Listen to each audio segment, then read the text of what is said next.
Throughout the 90s and early 2000s, Japanese media dominated American airwaves. Shows such as Dragon Ball Z, Sailor Moon, Voltron, and especially Power Rangers became pop culture staples. After successfully adapting Super Sentai, Saban saw an opportunity to bring over other tokusatsu shows in a similar manner. Seeing how Jiraiya recently appeared on Power Rangers Ninja Steel, I thought it would be a good time to reflect on the other heroes in the Power Rangers universe. I'm JulioCoolio, and today, we'll be looking back at the Saban heroes you may have forgotten. Seeing how Power Rangers proved to be popular, it was only fitting to adapt Super Sentai's sister show, Kamen Rider. Before introducing the Ninja Zords, Season 3 opened with a free-parter that would serve as a backdoor pilot for our new hero, the Masked Rider. I can see what you did there, Saban. Masked Rider tells the story of Dex, the alien prince of Edenoi who is given great powers by his grandfather, King Lexian, to protect him from the threat of Count Dragon. Dex arrives on Earth, where he's adopted by the most diverse family on TV, and hangs out with Ferbus. Anyways, he uses his various vehicles and abilities to stop evil, ever vigilant, and ready in a moment's notice to call upon his powers to become the Masked Rider. While Kamen Rider is extremely popular in Japan, Masked Rider bombed in the American market. Toy sales flopped and the show operated on a budget of a YouTube paycheck. Masked Rider was also made around the time when Kamen Rider was on hiatus, and they were already scrapping the bottom of the barrel with Black RX's footage, and some weird instances of ZO and J for some reason. While Atlas Entertainment would try to revive Kamen Rider adaptations 14 years later, it seems that the show can never find its footing in the West. However, the door is open for a revival thanks to Hasbro's recent purchase of Saban's properties.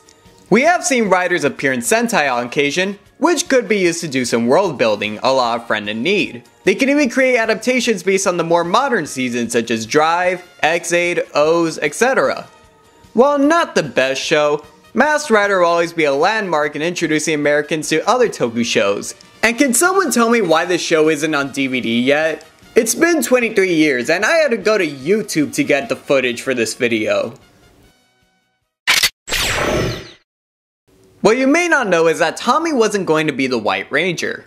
Brad Hawkins would have taken over the role, while Jason David Frank moved on to a project known as Cybertron, a series inspired by Power Rangers taking footage from the Metal Hero show, Metallider. But after a massive outcry to bring back the best Ranger, Jason and Brad would switch places. The team at Saban then decided to make Cybertron a team show, and thus, we got the VR Troopers. VR Troopers focuses on 3 teenagers named Ryan Steele, Caitlin Starr, and JB Reese, who practice karate under the mentorship of Master Tao. One day, the teens find a secret laboratory where the hologram of Professor Horatio Hart gives the teens special powers to protect the real and virtual worlds from the threat of Grimlord, who disguises himself as millionaire Donald Carl Zichter.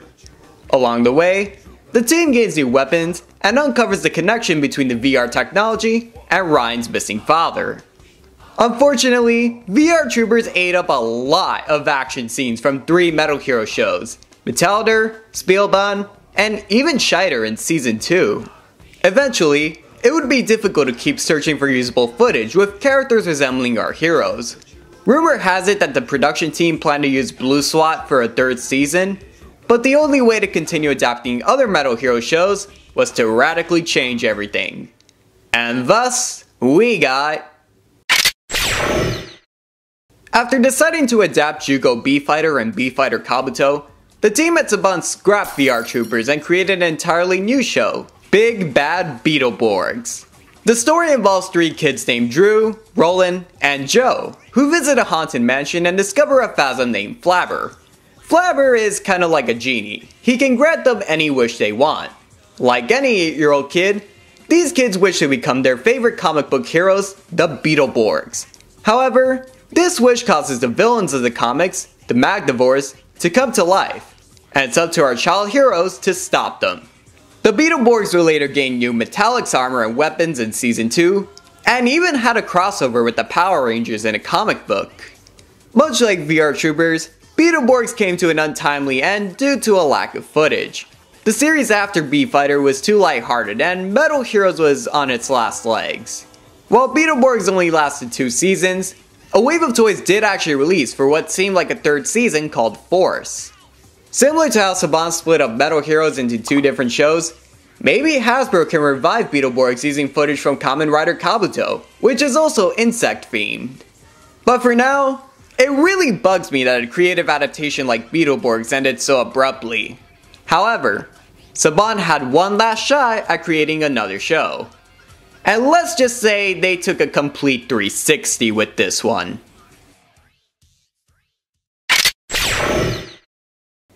Mystic Knights of Tiranonog was an interesting production. Rather than relying on stock footage, the team at Saban thought, why don't we do something new? So they decided to use their experience from producing Power Rangers and create a fantasy series that would take inspiration from Irish mythology. Mystic Knights tells the legend of 4 knights named Rohan, Deirdre, Ivar, and Angus, who wield the elements of fire, air, water, and earth to protect the kingdom of Kells from the malicious Queen Maeve. Along the way, they strengthen their arsenal with mystical weapons and power-ups, and are joined by a 6th Ranger-esque figure named Garrett. The show actually did quite well, and a 2nd season called Battle Thunder was planned.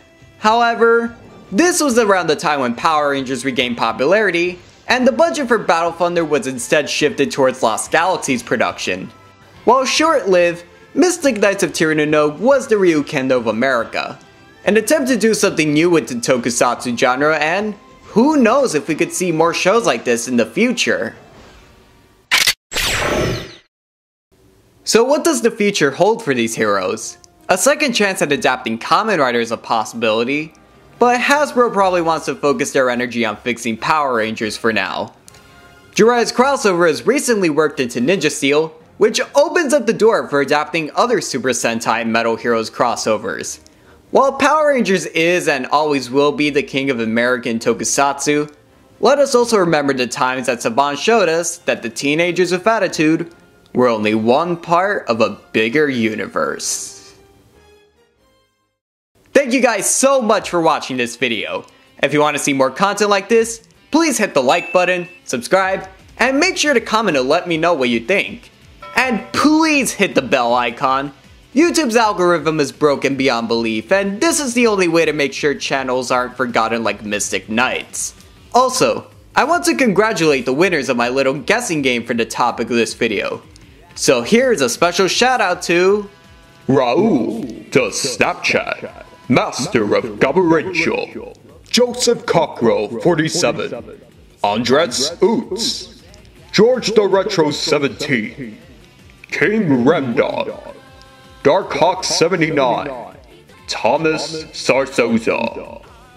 These guys are really cool, so make sure to follow them on Instagram. Well, I'm Julio, stay coolio, and thanks for watching everyone. May the power protect you.